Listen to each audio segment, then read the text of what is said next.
Hello student, स्वागत है आपका इस ऑनलाइन एजुकेशन प्लेटफॉर्म पर। और आज का जो सेशन हमारा होने वाला है वो रिकर्जन पर होने वाला है। सी प्लस प्लस में रिकर्जन क्या होता है। तो अपनी पिछली वीडियो में हम डिस्कस कर चुके हैं कि फंक्शन क्या होता है, कितने टाइप के फंक्शन होते हैं, लाइब्रेरी फंक्शन क्या होते हैं, यूजर डिफाइंड फंक्शन क्या होते हैं, फिर यूजर डिफाइंड फंक्शन भी कितने टाइप का होता है। ये सारी चीज़ें हम अपनी पिछली वीडियो में डिस्कस कर चुके हैं। और आज इस वीडियो में हम डिस्कस करने वाले हैं कि रिकर्जन क्या होता है, या रिकर्जन फंक्शन क्या होता है, या रिकर्सिव कंडीशन क्या होती है, या रिकर्सिव कॉलिंग क्या होती है। तो सबसे पहले ये जो रिकर्जन फंक्शन होता है एक यूजर डिफाइंड फंक्शन ही होता है, और एक इसमें एक स्पेसिफिक कंडीशन डाल दी जाती है। या एक तरीके से ये कहिएगा कि जो रिकर्जन है वो एक प्रोग्रामिंग की टेक्निक्स है। क्या है? रिकर्जन एक प्रोग्रामिंग की टेक्निक्स है। और इस टेक्निक्स में हम क्या करते हैं कि फंक्शन के अंदर से ही, यानी कि फंक्शन की बॉडी से ही फंक्शन को कॉल करते हैं। जो हम फंक्शन डिफाइन करते हैं और फंक्शन की जो बॉडी होती है, फंक्शन के अंदर ब्लॉक ऑफ कोड होता है, उस ब्लॉक ऑफ कोड में एक ऐसी कंडीशन हम बना देते हैं, इस तरीके का कोड लिखते हैं कि उस कोड से ही एक स्पेसिफिक कंडीशन तक फंक्शन खुद को ही, अपने आप को ही बार बार कॉल करता रहता है। तो उसको हम बोलते हैं रिकर्जन। इस तरीके की टेक्निक्स को हम बोलते हैं रिकर्जन। और इस तरीके के जो फंक्शन हमने डिजाइन किया है उस फंक्शन को बोलते हैं हम रिकर्सिव फंक्शन। और इस तरीके की कॉलिंग को, जो फंक्शन की बॉडी से ही फंक्शन को कॉल करता है, उसको बोलते हैं रिकर्सिव कॉलिंग। और ये सारी चीजें इस वीडियो में डिस्कस करने वाले हैं। देखिए, शुरू करते हैं। सबसे पहले जानेंगे कि रिकर्जन क्या होता है। ठीक, ये जानते हैं कि रिकर्जन क्या होता है। Recursion is a programming techniques where a function call, ठीक है, एक टेक्निक्स है, where a function a call itself repeatedly until a specific base condition। एक फंक्शन अपने आप को ही कॉल करता है एक स्पेसिफिक बेस कंडीशन के लिए। वो बेस कंडीशन क्या होती है ये भी बताते हैं हम। A function that performs such a self calling behavior is known as recursive function. एक ऐसा बिहेवियर जो खुद को ही कॉल करता है, उस फंक्शन को हम बोलते हैं recursive function. And each instance of the function calling itself called recursive calling. जहां से फंक्शन की बॉडी से उसको कॉल की जा रही है, उस कॉलिंग प्रोसेस को हम बोलते हैं रिकर्सिव कॉल। और इस पूरे के पूरे फंक्शन को जो हमने डिजाइन किया है उसको बोलते हैं रिकर्सिव फंक्शन। और इस टेक्निक्स को हम बोलते हैं रिकर्सिव टेक्निक्स। तो ये चीज समझ में आ गई होगी कि रिकर्सिव क्या है। कि एक इस तरीके की टेक्निक्स की एक फंक्शन हम डिजाइन करें, उस फंक्शन के अंदर हम इस तरीके का ब्लॉक ऑफ कोड रखें कि वो एक कंडीशन तक अपने ही आपको कॉल करता रहे, फंक्शन की बॉडी से ही फंक्शन को कॉल करता रहे। इस पूरी टेक्निक्स को हम बोलते हैं रिकर्सन। और उस फंक्शन को बोलते हैं रिकर्सिव फंक्शन। और इस तरीके की कॉलिंग को बोलते हैं हम रिकर्सिव कॉलिंग,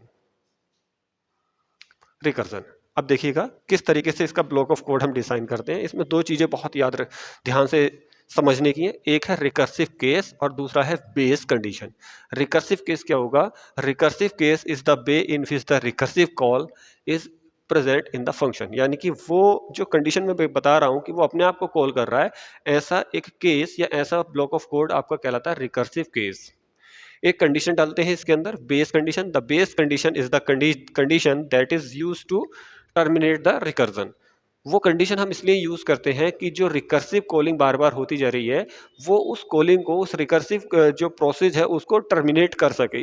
इसलिए हम क्या करते हैं, अपने फंक्शन के अंदर एक कंडीशन डाल देते हैं। उस कंडीशन को बोलते हैं हम रिकर्सिव कंडीशन। अगर इसके सिंटैक्स की हम बात करें तो इसका सिंटैक्स ब्लॉक ऑफ कोड का ये होता है। रिटर्न डेटा टाइप, एक फंक्शन डिजाइन करते हैं क्योंकि रिकर्सिव है कि एक तरीके का फंक्शन ही है। और फंक्शन चार टाइप के होते हैं। तो इसी तरीके से सबसे पहले हम यहाँ रिटर्न डेटा टाइप देंगे उस फंक्शन का, कि जो हम रिकर्सिव फंक्शन बना रहे हैं उस रिकर्सिव फंक्शन का डेटा टाइप क्या है, उस फंक्शन का नाम क्या है, उस फंक्शन के अंदर हमने क्या पैरामीटर ले रखे हैं। तो ये तीनों चीजें हम पहले ही डिसाइड कर देंगे। उसके बाद आएगा आपका बेस केस के अंदर आएगा आपका वेस कंडीशन। क्या होगा? वेस कंडीशन। सही है। बेस कंडीशन में हम एक ऐसी कंडीशन दे देंगे कि जब तक वो कंडीशन ट्रू रहेगी तब तक इसके अंदर की जो वैल्यू है वो एग्जीक्यूट होती रहेगी, ठीक है, या रिटर्न होती रहेगी, या वो जो ब्लॉक ऑफ कोड है वो एग्जीक्यूट होगा या रन होगा। उसके बाद में हम क्या करेंगे, रिकर्सिव केस डाल देंगे। और रिकर्सिव केस में देखिएगा फिर से हम अपने ही फंक्शन को कॉल कर देंगे, ठीक है, और जो पैरामीटर है उसको हम मॉडिफाई कर देंगे। तो ये जो स्ट्रक्चर है किसी तरीके से रिकर्सिव फंक्शन को डिजाइन करने का, रिकर्सिव फंक्शन की कोडिंग का। अब इसको किस तरीके से इंप्लीमेंट करते हैं अपनी प्रोग्रामिंग में, ये समझते हैं। देखिएगा, अभी ये जो प्रोग्राम है विदाउट क्लास और ऑब्जेक्ट है, इसको समझेंगे। फिर इसके बाद एक प्रोग्राम और समझेंगे जो आपका यूजिंग क्लास और ऑब्जेक्ट होगा। यहाँ पर हमने ये इसकी एक लाइब्रेरी फाइल ले ली यूजिंग नेम स्पेस, क्योंकि हम सी प्लस प्लस का प्रोग्राम समझ रहे हैं, इसलिए यूजिंग नेम स्पेस स्टैंडर्ड यानी कि एसटीडी लगा दिया। आगे देखिएगा, हमने यहाँ पर एक फंक्शन बनाया वॉइड, यानी कि जो इसका रिटर्न डेटा टाइप है फंक्शन का वो वॉइड यानी कि नल है। प्रिंट हेलो, हमने एक फंक्शन का नाम दिया है प्रिंट हेलो, और इस प्रिंट हेलो के अंदर हमने एक इंटीजर पास कर दिया n, या एक वेरिएबल या एक पैरामीटर आप मान सकते हो, ये एक आर्ग्यूमेंट मान सकते हो, वो आर्ग्यूमेंट हमने ले लिया और ये हो गया आपका क्या, ये हो गया आपका फंक्शन। ठीक है, अभी ये सिर्फ यहाँ समझेंगे कि ये फंक्शन है, ये रिकर्सिव फंक्शन है या नहीं है, ये इसकी बॉडी इसको डिसाइड करेगी, या इसके जो बॉडी के अंदर ब्लॉक ऑफ कोड लिखा हुआ है वो इसको डिसाइड करेगा। इसके अंदर हमने क्या कर दिया, if n is greater then और इक्वल टू 0 देन रिटर्न। ठीक है, क्या रिटर्न करेगा, अगर आपका जो इफ n की वैल्यू अगर डिसाइड होती है 0 के बराबर हो या 0 से बड़ी है, तो क्या चीज रिटर्न होनी चाहिए, सी आउट। ठीक है, और हेलो, हेलो प्रिंट हो जाना चाहिए। क्या चीज प्रिंट हो जानी चाहिए, हेलो प्रिंट हो जानी चाहिए। अब देखिएगा यहां पर लिख दिया प्रिंट हेलो और n-1, तो इसको बोलते हैं कॉलिंग। यहां पर फिर से इसको कॉल की गई है, इसी फंक्शन को देखिएगा, प्रिंट हेलो है जो फंक्शन का नाम है, उसी फंक्शन का नाम हमने यहां पर लिख दिया, यानी कि यहां से कॉल की जा रही है, और जो n की वैल्यू थी उस n की वैल्यू को मॉडिफाई कर दिया, एक कम करके फिर से कॉल कर दी हमने, यानी कि n की वैल्यू जो भी डिसाइड करी हो यूजर ने उसको फिर से कॉल हो जाएगी, और उसको क्या होगा, एक वैल्यू कम करके हम इसको क्या करेंगे, फिर से इसको हम कॉल कर देंगे। तो ये जो सिचुएशंस है ये अब बन जाएगा रिकर्सिव फंक्शन, क्योंकि इस फंक्शन के अंदर ये इसकी बॉडी है, यहां से यहां तक ये फंक्शन की बॉडी कहलाती है, इस बॉडी के अंदर से ही हम फिर से फंक्शन को कॉल कर रहे हैं, और यही प्रोसेस कहलाता है आपका क्या, रिकर्सिव फंक्शन या रिकर्सिव टेक्निक कहलाती है ये। अब इधर आते देखिएगा मेन के अंदर, क्योंकि जब भी हम किसी फंक्शन को कॉल करते हैं तो मेन के अंदर से करते हैं, मेन के अंदर हमने क्या किया, प्रिंट हेलो, तो ये वाली जो कंडीशन है ये केवल कहलाती है कॉलिंग, ये आप कह सकते हो फंक्शन कॉलिंग कहलाती है। क्या कहलाती है, ये फंक्शन कॉलिंग कहलाती है सिर्फ। लेकिन यहाँ की जो कॉलिंग हो रही है फंक्शन बॉडी के अंदर से जो हो रही है, तो ये कहलाएगी आपकी रिकर्सिव। ठीक है, रिकर्सिव कॉलिंग ये कहलाएगी रिकर्सिव कॉलिंग, और ये जो फंक्शन है ये कहलाएगा रिकर्सिव फंक्शन। ठीक है, ये कहलाता है आपका रिकर्सिव फंक्शन। तो उम्मीद करता हूं कि ये जो चीजें हैं ये आपके समझ में आई होंगी। अब ठीक इसी तरीके से हम समझते हैं कि अपनी इस टेक्निक्स को ऑब्जेक्ट ओरिएंटेड की तरीके से, यानी कि क्लास और ऑब्जेक्ट के थ्रू हम किस तरीके से इंप्लीमेंट कर सकते हैं सी प्लस प्लस में। तो इसी प्रोग्राम को, यानी कि इसी टेक्निक्स को हमने क्या किया, सिंपल आईओ स्ट्रीम, यानी कि इसकी लाइब्रेरी फाइल हमने ले ली, देखिएगा आईओ स्ट्रीम एसटीडी, ये तो लेंगे ही लेंगे। फिर हमने एक क्लास बनाई, क्लास किस नाम से बनाई, टेस्ट, क्लास बनाई हमने टेस्ट नाम से। और क्लास की क्या प्रॉपर्टी होती है, जो क्लास का नाम होता है उसका जो पहला लेटर होता है वो कैपिटल होता है। अगर ये आपको नहीं पता है तो मेरी लास्ट वाली जो वीडियोस मैंने बनाई है उनको आप चेक कर सकते हैं, उनको देख सकते हैं, वॉच कर सकते हैं, उसमें सारी चीजें मैंने एक्सप्लेन की हैं कि ऑब्जेक्ट क्या होता है और क्लास क्या होती है। इसके अंदर एक्सेस स्पेसिफायर ले लिया हमने पब्लिक, यानी कि जो भी हम इसके अंदर डेटा ले रहे हैं या जो भी इसके अंदर हम कोडिंग ले रहे हैं वो पब्लिक है, और पब्लिक डेटा का लेने का मतलब यही होता है कि उसके ऑब्जेक्ट से हम उसको हमेशा कॉल कर सकते हैं।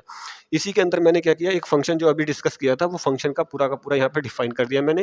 रिटर्न डेटा टाइप वॉइड लिया, प्रिंट हेलो, और इसके अंदर मैंने एक पैरामीटर पास कर दिया n।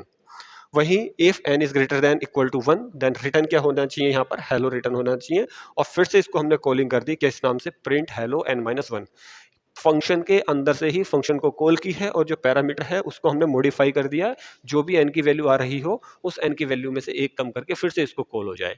अब ये तो हो गया क्लास वाला पार्ट। इधर होता है आपका, फिर मैन के अंदर आते हैं। मैन के अंदर जब भी हम आएंगे और क्लास का कोई भी डेटा या क्लास का कोई भी फंक्शन या क्लास का कोई भी मेंबर फंक्शन या किसी तरीके की कोई भी कोडिंग हमें एक्सेस करनी है, तो हम क्लास के ऑब्जेक्ट से करते हैं। तो यहाँ पर हमें सिर्फ इतना और थोड़ा सा वर्क ध्यान रखना है आपको कि क्लास का हमें ऑब्जेक्ट बनाना है, तो टेस्ट स्पेस उस ऑब्जेक्ट का नाम लिखना है, और मैंने ऑब्जेक्ट का जो नाम है, ऑब्जेक्ट का नाम मैंने ओबीजे लिया है। ठीक है, ऑब्जेक्ट का जो नाम है यहाँ पर वो ओबीजे लिया है, और इस ऑब्जेक्ट का नाम आप अपने लिए कुछ भी रख सकते हैं, बस ये है कि जो कीवर्ड है वो कीवर्ड यहाँ पे नहीं होने चाहिए।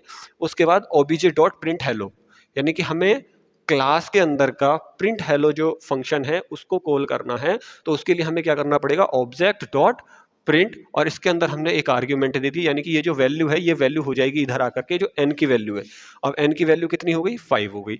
अब 5 के बाद में ये यहाँ पर प्रिंट करेगा हेलो, उसके बाद में फिर n-1 यानी कि 4 के लिए फिर कॉल कर देगा इसको, फिर 3 के लिए कॉल करेगा, फिर 2 के लिए कॉल करेगा, फिर 1 के लिए कॉल करेगा, फिर 0 के लिए कॉल करेगा, और जैसे ही 0 के लिए कॉल करेगा तो ये जो कंडीशन है जिसको हमने कहा है कि ये बेस कंडीशन है, तो ये बेस कंडीशन इस रिकर्सिव प्रोसेस को क्या कर देगी, टर्मिनेट कर देगी। इस तरीके से ये लूप बन जाता है, उस लूप से यानी कि रिकर्सिव प्रोसेस से हमारा जो प्रोग्राम है वो बाहर आ जाएगा। तो उम्मीद करता हूँ कि जो रिकर्जन वाली प्रोसेस है ये आपके समझ में आई होगी। और रिकर्जन जो वर्क करता है, तो रिकर्जन का जो मेथड होता है या रिकर्जन किस बेस पे काम करता है, तो ये स्टैक के बेस पे काम करता है। किस पे, स्टैक पे वर्क करता है पूरा का पूरा। और स्टैक से हम सॉल्व क्या करते हैं, इसके जो एप्लीकेशंस हो सकते हैं वो आपके ट्री हो गया, ग्राफ हो गया, बीएस ट्री यानी कि बाइनरी सर्च ट्री, ये जितने भी प्रोग्राम हम बनाते हैं तो ये रिकर्जन के थ्रू अगर हम बनाते हैं तो काफ़ी इफेक्टिव होते हैं और काफ़ी बेस्ट रहता है। तो उम्मीद करता हूँ कि ये जो रिकर्सिव की क्लास है समझ आई होगी। नेक्स्ट क्लास में हम देखेंगे कि फंक्शन ओवरलोडिंग, क्योंकि फंक्शन हमने पढ़ लिए हैं तो फंक्शन से रिलेटेड जितना भी मटेरियल है वो सारा का सारा एक एक करके आपको मिलता रहेगा। अब नेक्स्ट क्लास में हम देखेंगे कि फंक्शन ओवरलोडिंग क्या होता है। ठीक है, फंक्शन ओवरलोडिंग के बाद में हम पढ़ेंगे कि कंस्ट्रक्टर क्या होता है, फिर पढ़ेंगे कि कंस्ट्रक्टर ओवरलोडिंग क्या होता है। Thank you for watching.